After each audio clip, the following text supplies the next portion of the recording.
Welcome golfers, and today we are going to be playing 9 holes on the stunning Duchess golf course here at Woburn Golf Club.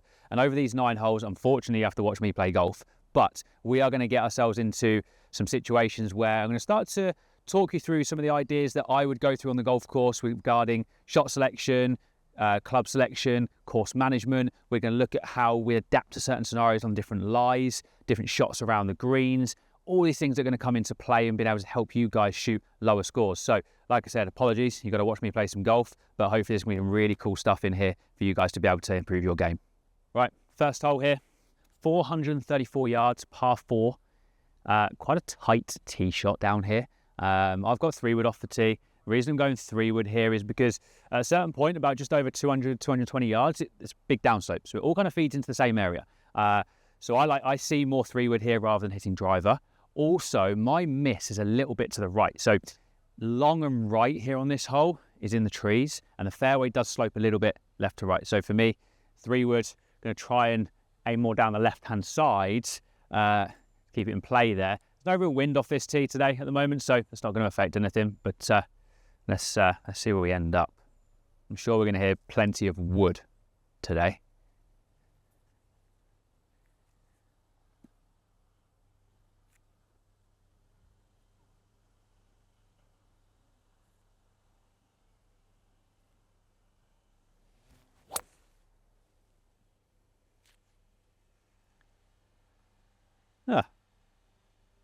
That was pretty good. It's a good start, guys. We're off to a good start.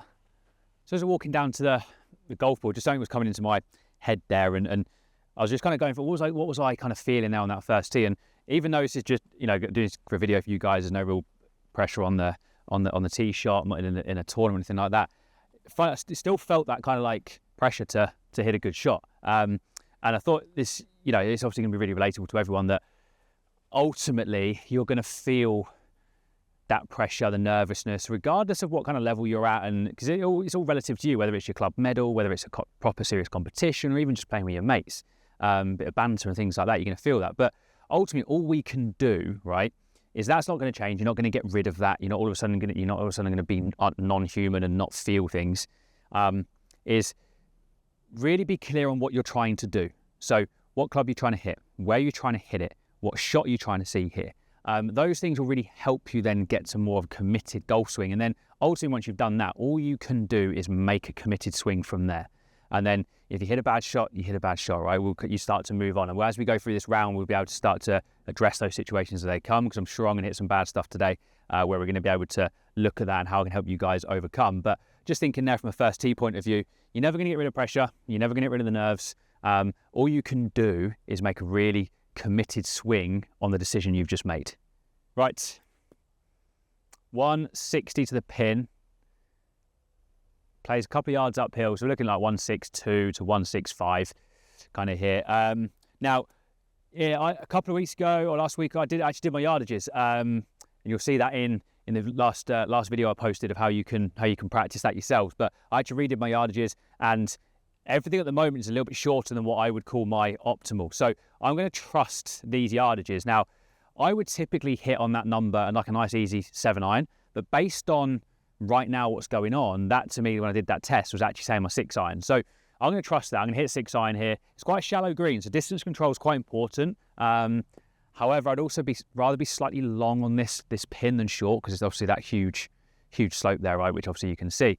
So for me, this is a nice 6-iron. Don't need to go too much at this. Middle of the green, I think it's a really nice aim here with that pin. Bunker shouldn't come into play. So I'm just going to trust those yardages. Like I said, normally I'd be saying this is a 7-iron, but based on what's going on right now, I think actually this is a 6-iron today. I just got to trust that I've done that test right.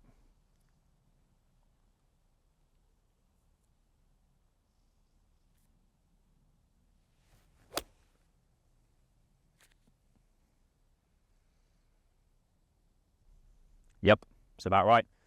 So happy with that middle of the green, pretty much exactly where I was aiming, and that distance was right. So really good lesson there on how valuable it is to know your distances, because if I hadn't have done that test, I'd have hit 7-9, I'd have been way short, all the way back down the front. But just trust what's going on right now, right? Right, about 30 feet. Very happy with that shot, by the way. 6 iron, 30 feet.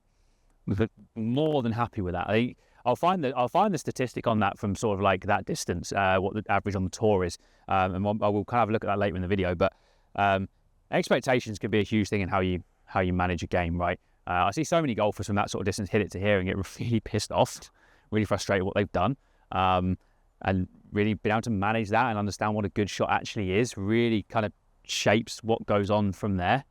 But 30 feet, really looking to get this just close, manage the speed.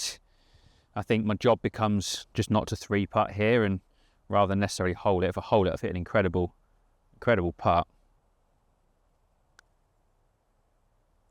Pulled that a fraction. Yeah, I didn't start it high enough, but okay, happy with that. I'll take a 4 start any day on this hole. Anyone that knows this golf course, that is tight and slopey. If you look back up there, that is it's one of those you take a 4, and you can more see the shape of the fairway now. Everything slopes onto that right side, so the importance of being able to hit the tee shot on the left hand side there is key, because it just all kicks in and then you're saving yourself from there. But okay, on to number 2. Okay, second here, 172, tight par 3, right? 2-tier green, pins at the front today, so much preferred pin placement on this one, but it's like a tunnel right down here. Not much options. Pick a line and commit. So on these tighter looking holes, you're probably gonna look at this, and this is where you're gonna kind of create some doubt in your own mind. But again, all we can do is pick a line and commit. Okay, so I tend to hit a little fade. So pin front right of that green. I'm gonna aim just on the left trap there. Wind feels like it's a little bit off my back as well today. So that's the line I'm gonna commit to. Hopefully I've judged the wind right and the shot shape right, and we'll see. The only task here is to make a nice committed golf swing, and we'll see what happens.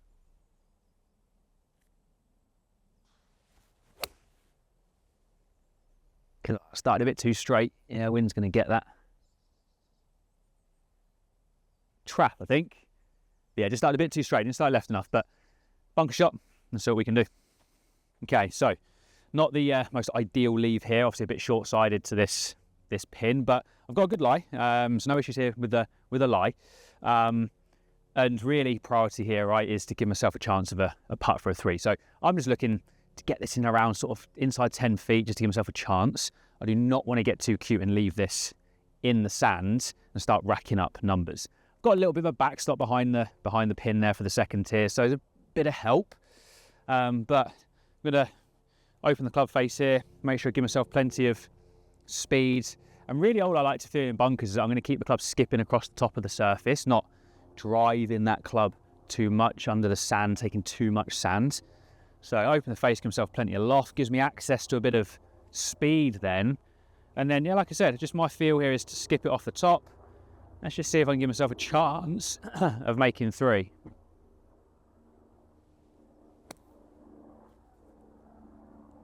Played that nice. Yeah, pretty happy with that. I was always going to skip on a little bit.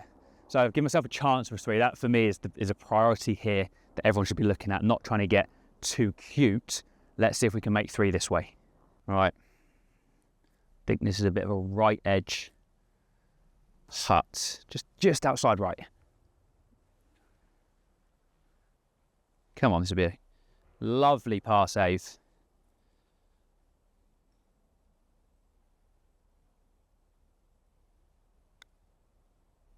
Stay high. Sensational. Over the moon with that. So there is a lesson in this. Give yourself a chance of saving par. I cannot do that, or very, very unlikely I'm going to do that, from hitting another bunker shot, okay? Play safe, get on the green, give yourself a chance of a putt. You're also then in a much better headspace then to try and achieve a par or make a par. You try and get too cute, you get frustrated, probably start to rack up a few more numbers from there. But over the moon with that start, par. Okay, number 3, 326. Shorter par 4, this one. Becomes much more around hitting the widest part of the fairway here, which is typically around about 220 to 240. So I'm going to go with my little two hybrid here, which is about that number. So depending on where the flag is, should be sort of like an 80 to 100 yard pitch shot into it from there. It all kind of feeds off the left-hand side. So up the right half is a much better play here. So I'm aiming pretty central, and like I said, I hit a little bit of a fade, so this should drift into the right side. And generally the miss is right here. So if it kind of leaks over there, I'm okay. But much more around strategy here and placement rather than trying to bomb it as far as you can close to the green. No real value in that.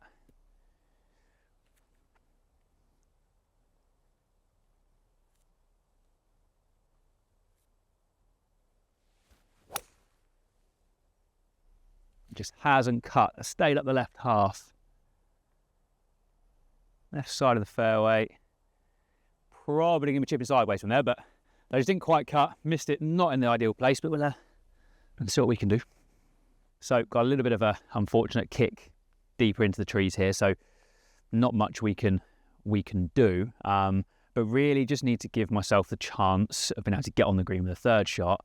And if I make 5 from here, it's okay, it's damage limitation. I'm certainly not trying to chase a par here. I just want to give myself a chance of maybe having a par putt, right? I see too many golfers in this scenario try and do too much and then chase the par and then end up making doubles and triples, right? The task is to keep those off the card. So damage limitation. So yeah, I can't really do too much. I've just got a 6 iron here. I'm just going to kind of play a little chip and run through the gap that's in front of me. And I'm just going to give myself, like I said, hopefully a chance then of getting onto the green from there with a third, and we'll see what happens from there. 5 is not necessarily a bad golf score here. I just don't want to make double out of nowhere. So I'm going to play the ball slightly further back in the stance. That'll help me keep it lower. And I'm just going to play this like a long chip and run. I don't have to do too much of this because I've obviously got 6 iron here. That's pretty nice. That should be pretty good there. I was going to give myself a chance of being able to get on the green and have a par putt, right? And something else that came to me as well as I was walking up the fairway, found myself very quickly, almost like overanalyzing why I hit it over here and getting a bit pissed off basically of like, it's gone over there and that's a bad shot. The reality is we're going to hit bad golf shots, right? I'm more interested in how quickly players can come back. How quickly can you accept that the ball has gone where it's gone, right? And you've got a job to do on the next shot. Move on, right?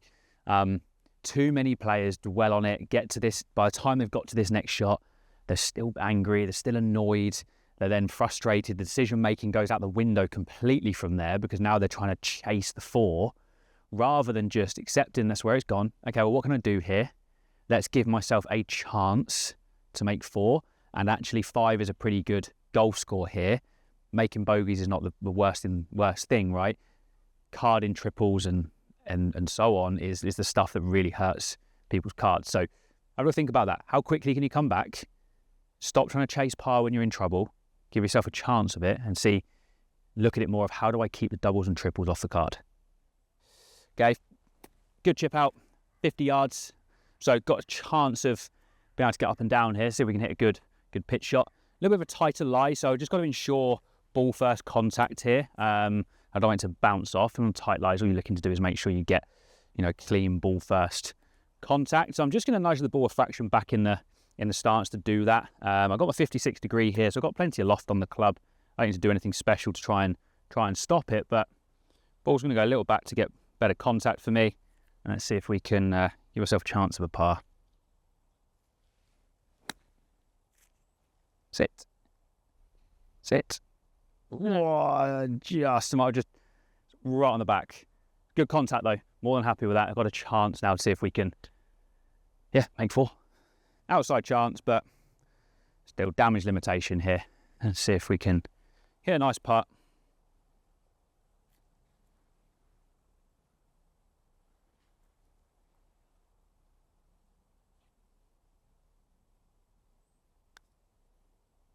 Oh, misread and a slight push.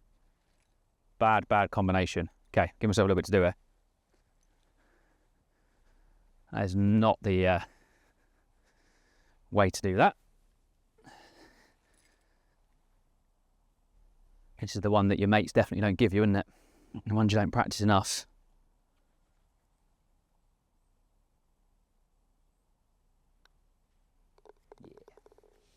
Okay, little more than I wanted to there on that final putt, but damage limitation. Let's just learn to not make doubles and triples, guys. Par 5 here, dog leg up to the left. So it's not one of those tee shots where you can actually really hit driver and take a lot on. So I've got 3-wood here. It runs out at about 260 to 270 from this back tee in the tree. So I've got plenty of room. Line-wise, I'm just going to try and take this over the tree in front of me here, because it will kind of slope back down that way. But I've got a good club here. I quite liked I mix between 3-wood and hybrid here, but I hit this well off the first, so I've got a good feeling on this club. So I'm going to go with 3-wood.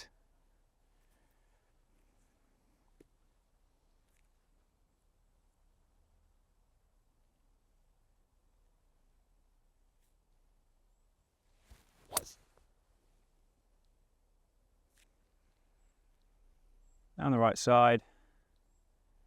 Yeah, it's fine. A little bit right of where I wanted it, but relative to my shot shape, I've aimed left enough for that to drift, and it's absolutely fine down that side there.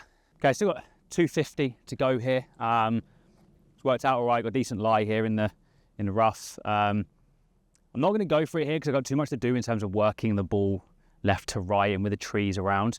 My general rule of thumb for par 5 is if you can get there and there's not too much in front of you, I think you should be going for it, unless you physically can't hit. And the judges look at that shot here and they go, don't fancy trying to hit a high cut 3-wood around the corner. So I'm just going to hit 4-iron up to the top there, give myself a chance of a pitch and see if we can make 4 that way.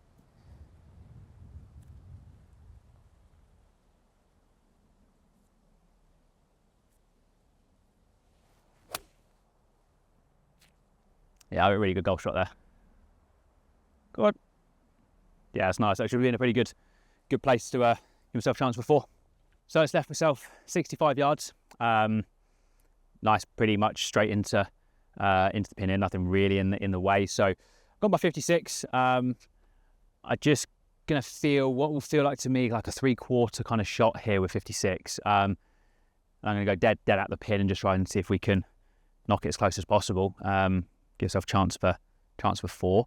To be fair, this is actually an area of my game I know I need to work a little bit more at to know my distance is just a little bit better. I've got a pretty good idea, but something I want to work a little bit more at to dial in. Give myself so many more chances, obviously, at some birdies. Right, let's see if we can make 4.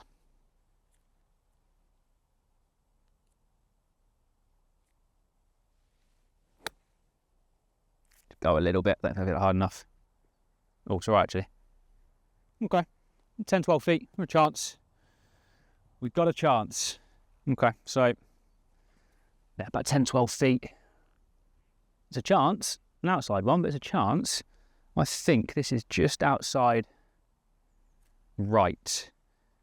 Definitely don't hold enough of these putts either in my game. This is not that they're given, that's for sure, but let's see what we can do.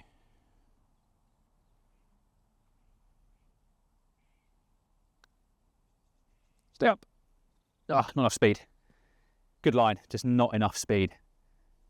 Disappointed actually, because that was a good chance, but good 5, sensible 5.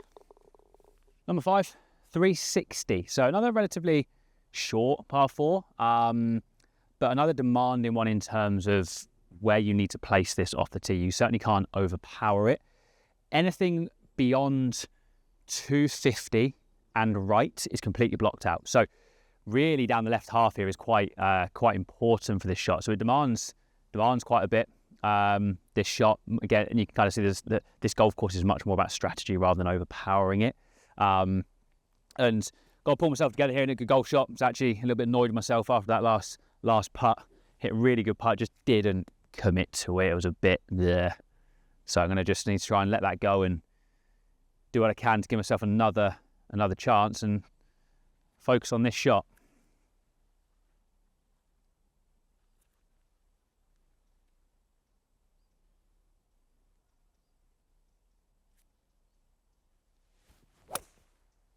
Yeah, that's leaked a bit right. That wasn't a good golf shot.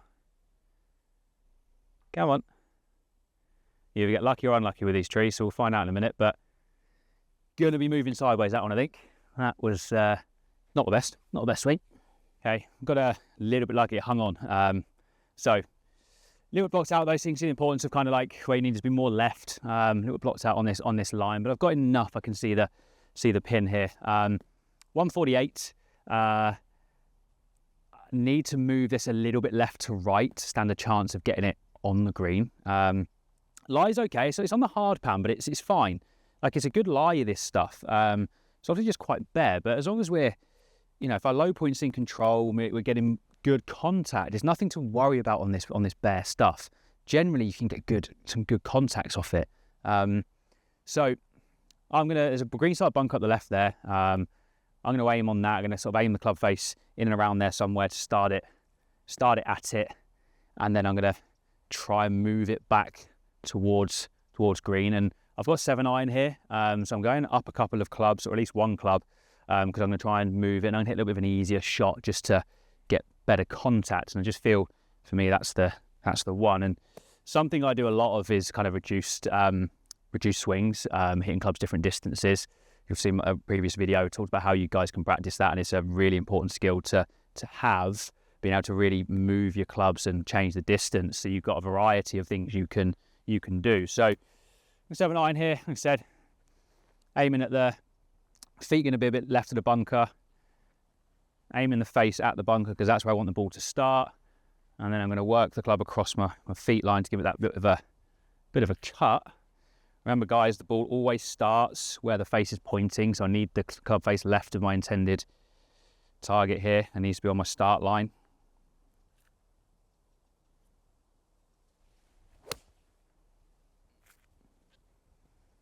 Is it cut enough? How's it cut enough? Yeah, just. Let's hang on. It's just on top there. So I'm happy with that. It's a good shot. Taking out the trouble with the trees, started it left enough, and I've got it on the surface there. Just cut enough. Judged it well, some might say. So I'm going to putt here from this because I'm only just in this first cut. Haven't got much to go through, and this time of year the fringes are really good, so it's not going to vary my speed much. I feel much more confident that I can control speed with a putter here than I do with a chip shot. I think if I hit 10 putts and 10 chips, I'd get the average of the putts closer. So yeah, I haven't got much to go through here, so I'm going to putt this. Let's see what we can do. Let's not fall in the trap. A bit of a swing on this one. Needs to be left enough.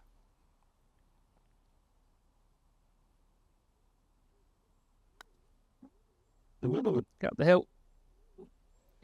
Yeah, I'm good with that. Know what I'm really trying to do from there. Give myself a chance of a tap in, basically.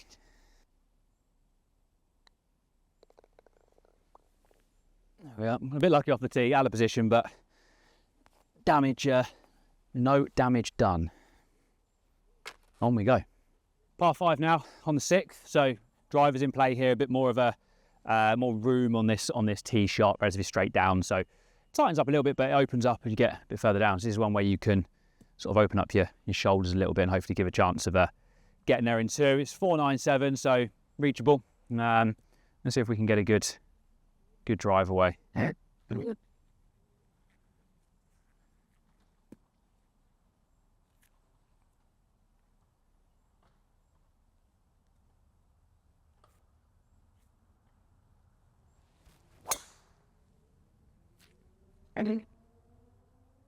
Yeah, it's perfect. A really good line down there. Nice. So I always feel comfortable at driver. Driver's one of my favourite clubs. I always feel actually at driver quite straight, but this golf course, unfortunately, there's nowhere to hit it. So you just have to stay patient, for me anyway, on this, and just have to wait for your opportunities to be able to get it out. So hopefully got a chance of getting there in 2 now, see if we can make one back. 172 left in, so into par 5 was a very, very good opportunity, right? Now, important thing here is not to get ahead of yourself. Already I've felt myself on the way up here, and I've got here and done my yardage, racing ahead. Right, okay, cool. Get a great shot here, 2 putt, maybe even make a 3, make a birdie, pull one back. Just got to slow yourself down, right? You start to get way too far ahead of yourself. This is not given just yet. I've still got to hit a good golf shot from 172 yards here to give myself a chance. A bad number still on the cards here if I'm not careful. So it's super important. Don't get ahead of yourself. Try and really come back to the moment, right? What shot is it? What club you're trying to hit? Where you're trying to hit it? make a committed swing, and move on, deal with the rest next. Try not to get ahead of yourself. So easy to do that. So easy to kind of go, right, let's make 4 here, let's get one back, and then da-da-da. So whoa. Just stop, slow down. Let's just put a good golf swing on it. Let's go dead aim here. I haven't got much room to play with either side, so pin's very central there. I'm going to go dead aim at the flag.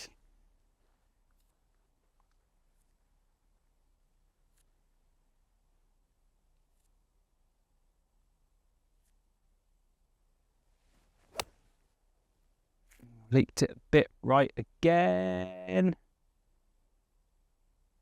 Okay. Just over the trap to the right. Not a very good golf swing. I've had a couple of those stages, that leaky right one. I'm not trying to let it bother me. Just want to make sure I'm timing that face a little bit better. But it's okay, not a chance. It's going to tricky up and down, but not kind of what I wanted. But it's not over yet. Let's see if we can make 4 now. Any miss around this golf course is short-sided. It's so demanding when you're missing the greens around here. You've got to be incredibly good with your touch, choosing the right shots here. So I've not got much green to work with. I've still got quite a bit of grass and rough to carry. All slopes away from me a little bit. So everything screams loft here, softness. So I'm going to go my 60 degree because I think I need to be able to hit this hard enough to get it over all the rough, land it on the green, but something that's going to stop quick enough. So I'm going to try and avoid landing this in the rough. I'm going to try and land this on the green. I've got plenty of loft in my hand now that I can get this to stop quick enough.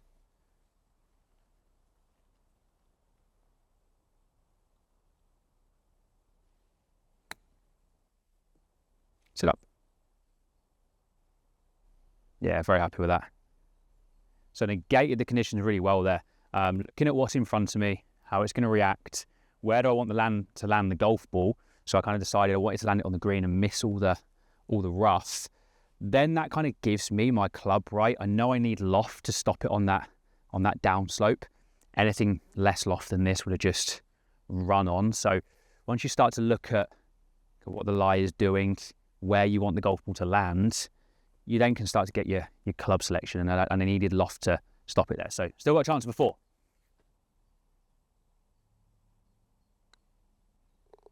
Yeah.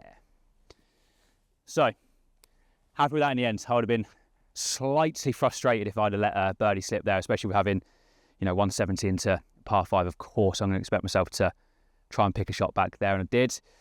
Not the way I wanted to. Would have liked it a bit straightforward, but that's golf. We're not always going to get it that way, right? But I'm more than capable of getting up and down as long as I stay calm, choose the right shot there, and give myself again a chance of the 4. So, made 4 there. Nice little one back. 200 yards, another tough par 3, and you see the trend on this golf course. The par 3s tend to be quite long, but the par 5s are chances, I would call them. There's a chance of you getting there in 2, or they're certainly a little bit easier. There's not many big three shotters. So really trying to get through the par 3s on this golf course is important. Now, I've hit a couple of leaky right iron shots the last few holes, and for me, I know that is basically where I just don't give myself enough time. So I end up getting a little bit ahead of the golf ball and I kind of just can't square the face. I'm leaving it open and just haven't got time to square it. So I don't tend to go too much into technical thoughts here. But the thing I really like to do if I'm getting that shot is I just feel like my backswing lasts longer. So I'm just giving myself more time behind the golf ball. You could think of it as like tempo, making sure I'm just completing my backswing and then I'm going. That tends to give me a little bit more time and a little bit more space around impact to square the face. So what I'm going to feel here after hitting a couple of those shots, just making sure I give myself enough time in the backswing and ultimately complete my turn, right? Okay, tough par 3 this. Let's try and not give one back to the golf course after a good birdie.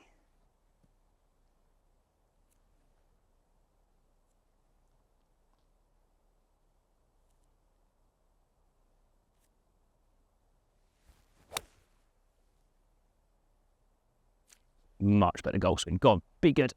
Be the number. That was pretty good. That felt so good. I gave myself so much more time there, and I just didn't have to think about it there. I knew I had the space to square the face. So if that's on the green, I've got a chance. That's an exceptional golf shot. So happy with that. About 30 feet away. Pretty happy with that. there's a couple of things I want to bring up here actually. I'm 200 yards away there. I've hit it to 30 feet. That is a really, really good golf shot. The average for a scratch golfer at that distance is 82 feet. And when you get into like a 10 handicapper, it's around 110 feet, all right? So anything that sort of distance, expectation-wise, if you're hitting the green, you've hit an exceptionally good golf shot. I think guys on the tour, that sort of yardage, you're looking at 40 plus feet as a pretty good average to work from. So those guys, they're not stiffing it every single time. And also here as well, from that 30-foot putt, tour pros are, the make percentage from here is 7%. Okay, they're 7% likely to hold this putt. They're also, their 3-putt probability is 5%. So they're just as likely to 3-putt as they are to hold this, right? So that tells you something, that this sort of distance as well, these putts, your job is to, as I said before, your job is to 2-putt, right? Not if you hold one of these, you've had an exceptional putt. And this is quite a big slope here. So I'm going to just try and make sure, give myself the least amount of work for this next one. I'm going to have to aim in a good 5-6 feet left on this, actually. This is quite a big swing. It's a long way, and I'll just trust this line. It's coming. It's coming. Oh, Jesus. That was a hell of a putt. That would have been a proper pickup on the field. That would have been a nice back-to-back birdies. But importantly, I haven't dropped one back off a 200-yard par 3. Hole 8, 391, par 4. So it's like a dog leg right here. So it literally goes like 90 degrees to the right-hand side. The trees down there, it's about 250 to reach those trees. So you only need to hit it about 220, 230 here, as it all kind of runs. It's a little bit firmer at the moment. But I tend to play here like a teed down driver. It's a shot for me that finds fairways. It's a little bit of a cutty kind of driver. I'm not looking to hit it far here, obviously, but for me, it's like a go-to, a fairway finder. And I'm a big fan of having that for golfers. So something that is like shorter but finds fairways versus something that then is stock versus something then is maybe their highest and their longest drive. And obviously being able to tap into those 3 areas whenever you need it. So for me, I just like hitting this as an option rather than trying to hit a flat out hybrid or 4-iron. It works with the shape of the hole here as well, moving left to right. So I'm just going to hit it down and just hit this little cutty driver and just find the fairway.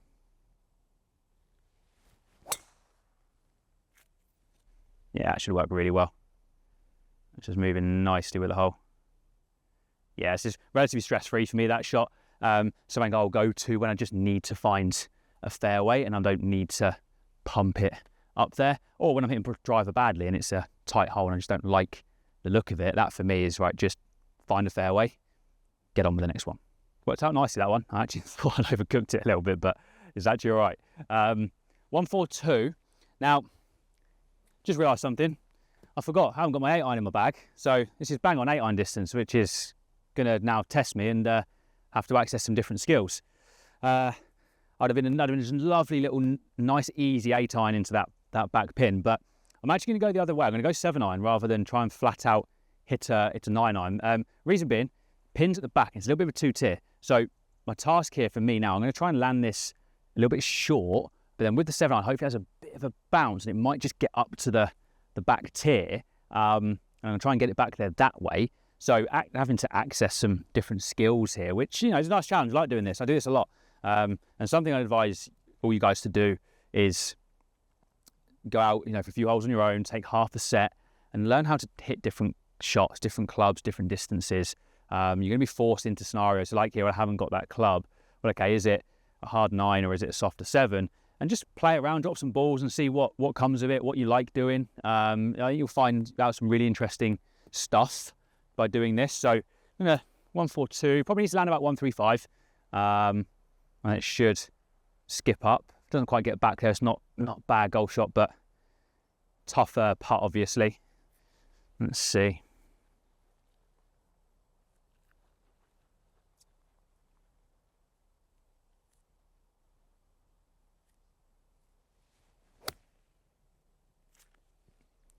A little left. It's a good distance, I think. Oh, yeah. good length. That was a really good golf shot. Just pulled it a touch. But that's exactly how I wanted it. So, because I'm hitting it softer, what you're going to see there is a little bit of a lower launch naturally, less spin. So that's why I was hoping it would get that little kick, and it did. And we'll be able to show you roughly where that landed. But yeah, it was a good golf shot. Just pulled it a little bit. It's just come off the slope, but did what I wanted to do. So it was a good way of playing that shot to a back pin. Takes out the risk of trying to leather something and end up, either misstriking it or carrying it too far, really. So yeah, you can see where it landed pin high. So I've probably just flown it a few yards too far. You can see the slope just sort of 5 yards short there, and was trying to land it more into that or slightly short of that, and then let it skip up the tier. But not a bad golf shot. Just like I said, missed a little left, and it's just kind of then rolled off the side. But with a decent length putt, nothing I'm expecting here apart from a 2-putt. Let's see if we can do no damage.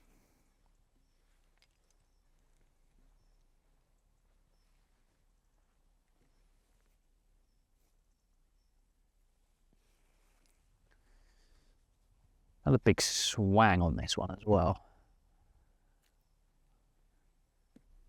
Again, probably about 4 foot of break on this. Okay.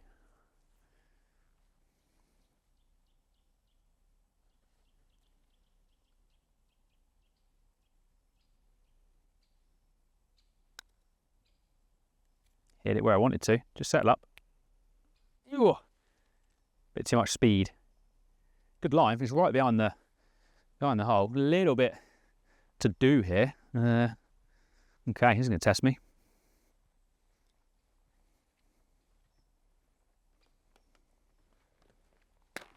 Just doing old school, like the flag out. Don't really like seeing the flag in. I'll have it in longer distances, just more from rather than having it attended, right? Save speed, but much more of a traditionalist with a flag out. Okay, not given this. Bit of break too.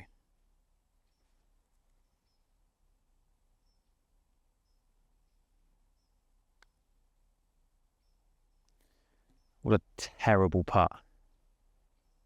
That was very, very tentative. Didn't trust that at all.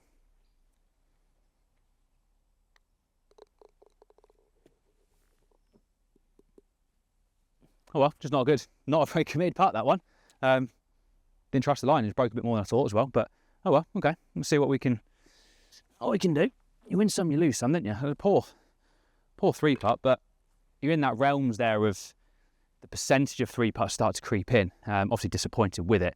Left myself a little bit of work there, and just didn't hit a very positive putt there at all. That was very, very tentative. 9th hole then, 398, stroking X2. Tough hole this one. Very tight. Everything slopes right to left. So anything kind of left half of this fairway and further left just kicks and it's gone, especially how firm things are at the moment. So important tee shot. Could hit driver here. Again, when I get a chance to hit driver, I feel like it's my most playable club. So even with a tighter hole, and if I got a chance to, I feel that more confident. Just a relatively stock driver, so I don't need to overpower this golf hole, but I need to put the poor putt behind me as well and try and make a committed golf swing. So centre to right half is important here. Anything left is going to cause me some problems.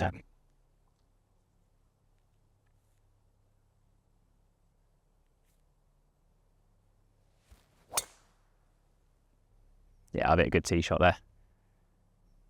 Nice little cut up the right hand side. Yeah, that's golden. That's gold dust. Happy with that. That's the important thing right there, right? Crappy putt, not good. So easy to start compounding here and get frustrated and get wound up about it, right? But there's still chances out there. You've got to put it behind you, reset, right, make a committed swing. Just because you hit a bad golf shot there or made a bad decision doesn't mean you're going to do it again the next time. 100 yards on the dot left to go. So I've got 2 shots here for me. It's either bang on a really nice kind of like shoulder swing pitching wedge, which I really like, or more closer to a committed 50 degree. Now, with a pin being at the front, I'm going to go more of a committed 50 degree, so I can create a little bit more spin and get it to stop a little bit quicker. If the pin was more middle, I'd be inclined to go more with a wedge and have a little bit of a firmer first bounce and roll up. But with a pin front there, green slope's going back to front as well, so I don't want really a massive downhill putt. I feel like I can hit this on the number and it will stop pretty quickly. So let's see if see what we got here. It's 100 on the dot. That tree just right at the pin, I think.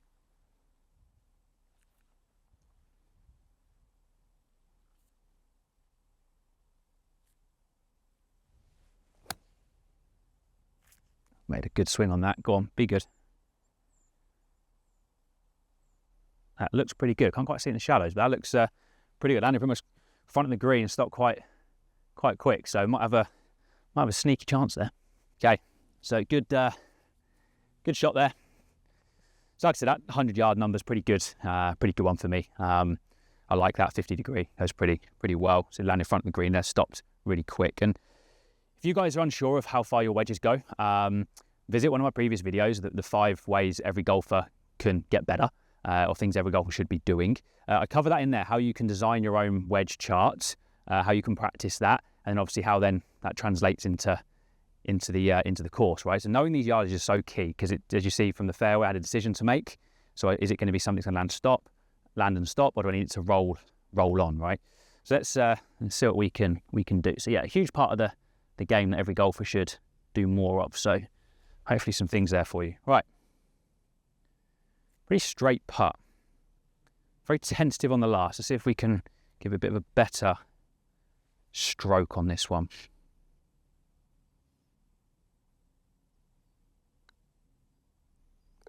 Touch. There we are.